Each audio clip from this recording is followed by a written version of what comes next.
The escrow process is one of the main reasons why individuals don't purchase XRP. In fact, many individuals believe that XRP is not decentralized. Because of the Ripple escrow, they believe that it is centralized. Many people outside of the cryptocurrency world have asked me why they don't invest in XRP. They don't own XRP, but they do own Ethereum and Bitcoin. And I wonder why. They also frequently bring up the fact that Ripple controls the network, which makes them doubt its worth. In other words, they believe Ripple is selling XRP. However, this is arguably one of the most significant misunderstandings.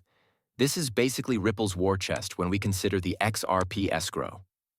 Alright, I understand that there is an update on Ripple unlocking 1 billion tokens virtually every month, and yes, it will have an impact on the price of XRP. Because they are going to sell it and this or that, it will drop. However, if we truly investigate a few things, we may be able to determine the precise purpose of the escrow. In a moment, I will discuss this topic. However, I want to start by briefly discussing the amount of escrowed XRP that is available. Out of the 99.98 billion XRP that are available, roughly 36.50 billion are fully escrowed. Additionally, we could monitor the escrow wallets and, incidentally, view the sums in escrow here. And all of them are visible if you scroll down. Even down here, there's a lot more. However, the Ripple wallets, which are usually generally referred to as Ripple wallets, are the ones that receive the most attention. Do I now consider this to be a serious issue? Do I believe that Ripple has a large supply in escrow like this? Is a problem, you know. Is saying something like, "Oh, XRP is centralized," an argument? Number, we must realize that it is escrowed. Everything is locked. You have to realize that there are procedures surrounding the escrow that, in theory, keep XRP decentralized, even though many assume that because of how much Ripple holds, it is centralized. We have discussed XRP's complete decentralization on numerous occasions, including referencing David Schwartz's highlights. We have even discussed it with Brad Garlinghouse. What's crazy about this, though, is that we're going to Anderson's post. At this point, things begin to become somewhat more transparent regarding the actual circumstances of the escrow. Therefore, Ripple's substantial XRP holdings are a benefit rather than a drawback. It guarantees that Ripple has a financial incentive to promote the use of XRP as much as feasible. Apart from some XRPL features, Ripple would have no financial motive to promote XRP adoption or to give it precedence over any other chain if they held no XRP or only a tiny amount.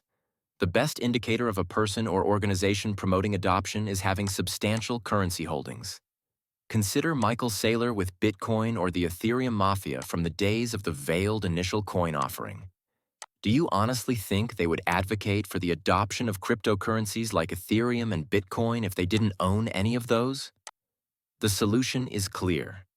In addition, a former Ripple employee who oversaw XRP markets and liquidity development is shown in the video below. Watch the video to learn why Ripple's large XRP holdings are extremely advantageous to both Ripple and the adoption of XRP in general. In other words, Miguel's primary argument is supported by statements made by Ripple workers rather than just a notion I came up with. It's incredibly difficult to lend XRP to professional market makers at competitive rates, but Ripple's substantial XRP holdings allow them to do so. Ripple can encourage adoption by making up the difference in cost if a cross-border corridor isn't competitive or liquid enough in terms of the cost of traveling via it and Ripple's on-demand liquidity payments. Their sizable balance sheet and XRP can be quite beneficial in this situation. The corridor should eventually become sufficiently fluid with volume flowing through it that Ripple won't need to support usage. For those who are curious, he also explains that the greater liquidity, the more useful XRP will be in the long run. Thus, utility and XRP price are directly tied. Even while it might seem apparent to XRP haters, someone might need to hear this. Take a look. How will we achieve that level of decentralization? It's a little bit worse. Joe Lumen is, too. The early adopters of Bitcoin have a ton. According to a statistic I saw today, 10% of Bitcoin wallets account for 90% of assets. That kind of thing is ridiculous. As a result, it is somewhat more private and less public. I believe ours is a bit more public, particularly given how much the firm contributes. In my opinion, it places us in a quite intriguing position in terms of economics. Due to, first and foremost, I am responsible for creating liquidity. Lending XRP to individuals so they can supply market liquidity is one way to achieve it. You must have money in order to purchase anything if you choose to place a bidder and offer in the market. Additionally, you must have the item to sell if you wish to do so. Basically, you can only sell something if you own it or borrow it. It's really difficult to borrow money in the Bitcoin space. It costs a lot. It is difficult to locate and has annual interest rates between 10% and 15%. We are able to do something that no one else can. We can ensure the rates in the flow I outlined with some of these purchases, moves, and sales. But you're bridging between two fiat currencies. You have to make two jumps, which is two spread. You're crossing. The liquidity isn't excellent and it's volatile, everyone else asks me. No issue. I'll make up the difference for you. I am very much at center rights to make sure you do it if you are crossing this rail and it is costly. Because in theory, our people will become more valuable over time if there is greater liquidity and usefulness. Therefore, in the short term, we are strongly in favor of center-right policies to remove all of those limitations. We are in a very strong position to actually activate these buildings. Therefore, I will view them as veteran men. I don't care if they are doubters or skeptical of anything. And he's absolutely right here, you know.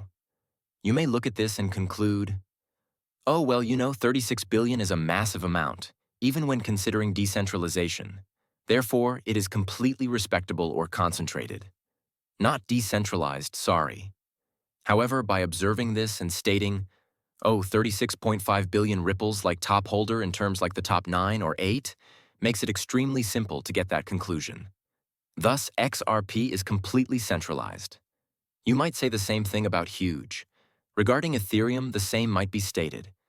The key point of centralization arguments, similar to those surrounding Bitcoin, is to examine all of the publicly traded corporations that are connected to it. For instance, the mining firms. BlackRock, State Street, and Vanguard are among the largest stockholders of nearly all mining businesses. You mean Master? Top holders of Master strategies include Vanguard, State Street, and BlackRock. ETFs are now available for Bitcoin. Okay, so now you have some of the biggest companies in the Bitcoin ETF market, including BlackRock and Fidelity. Could we just say that all of those statistics and characteristics make Bitcoin centralized? We could. Additionally, I might include the fact that, the top miners, roughly 3 or 4 of them, have the highest hash rate power. I could also look through the wallet list and say, okay, so this much supply is in the top 10 or the top 100, Arguments like these are quite common. The debate between centralization and decentralization in the space is exaggerated to an absurd degree. When considering XRP, we consider that its longevity can be attributed to both its usability and Ripple aspects. For years, Ripple has been advocating for XRP to achieve great success, and it has done so. However, we also have May 9th, SBI Audio shareholders presentation video from Crypto Area. Until a definitive valuation is established by an IPO or other method, the value of XRP held in escrow by Ripple Labs will not be factored into the corporate value. Additionally, Ripple is making a significant amount of unrealized profits.